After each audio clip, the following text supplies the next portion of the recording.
What does Allah say is an ayah in the Quran? History is an ayah. The mountain is an ayah. The sky is an ayah. The animal is an ayah. My body is an ayah. What's going on inside my chest is an ayah. All lived experience is a set of what?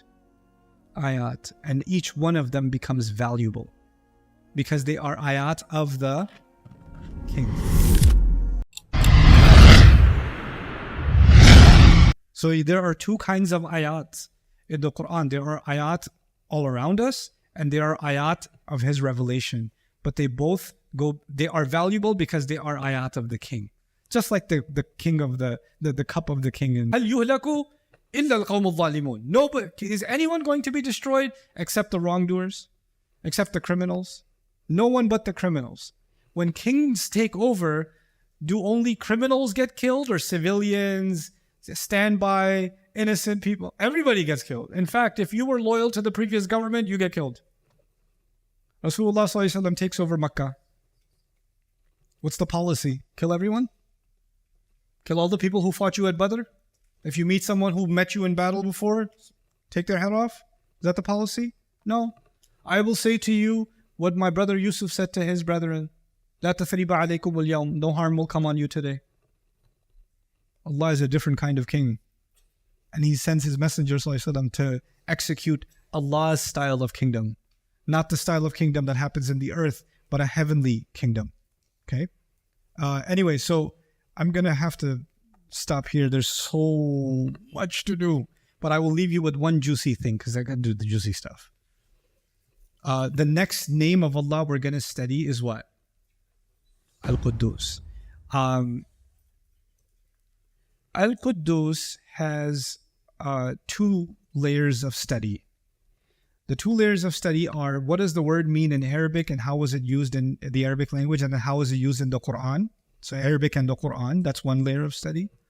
But the other layer of study is actually, this word is very important in biblical studies. So in the study of the Bible, in the Hebrew Bible, this word is really, really important. And we're going to have to look at why it was important to them also. Why is it important to study that or know that? Because the Quran is actually speaking to multiple audiences. And one of its audiences is actually Jewish scholarship. But you may not know that, now you know. One of the direct audiences of the Quran is who? Not just the regular Jews even. Jewish scholarship. It was actually communicating with them directly. And a lot of the language in the Quran, we understand it from the Muslim perspective, but when they heard it from a background they already had. You understand? So if we understand the background that they had and then hear what the Quran is saying, it gives us deeper perspective on what's being said. But since we talked about politics today, I will leave you with the following concept. In kingdoms in the world, there's always been this idea that when a king takes power, that he must have done something wrong to make that happen. He must have killed somebody. He must have bribed. There's some corruption behind the scenes because you don't move up unless you get your hands dirty. You have to have some blood on your hands to get there, right? Either you came and you assassinated the current king and you took power, that way you seized power, or you tried to climb up the ranks by way of treachery and lying and cheating and scheming, basically politics, right? And that's how you made it all the way to becoming kings. Scheming until you get to the top. So when you think of people with power, you think of corruption. It's been the history of the world, right? So power corrupts, and absolute power corrupts absolutely, right? That's always been the history of the world. So what? And kings know that. Rulers know that. So what they do then is they say, well, we can't keep our power if everybody thinks we're corrupt, because eventually people will rebel. They're not going to stay under our government. We have to find a way of making ourselves look good, no matter how dirty we are.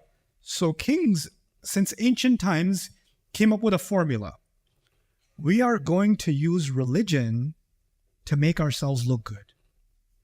So in ancient Egypt, they're going to have the priests and the monks and the sages. they're going to say the gods have told us this is the king. And since the people follow the religion, now it's their religious obligation to acknowledge the king. The Roman Empire, once it adopts Christianity, the Catholic Church is going to endorse the king. The Pope has an awkward conversation at the inaugural ceremony that you may have seen in the United Kingdom recently. Who's becoming loyal to who?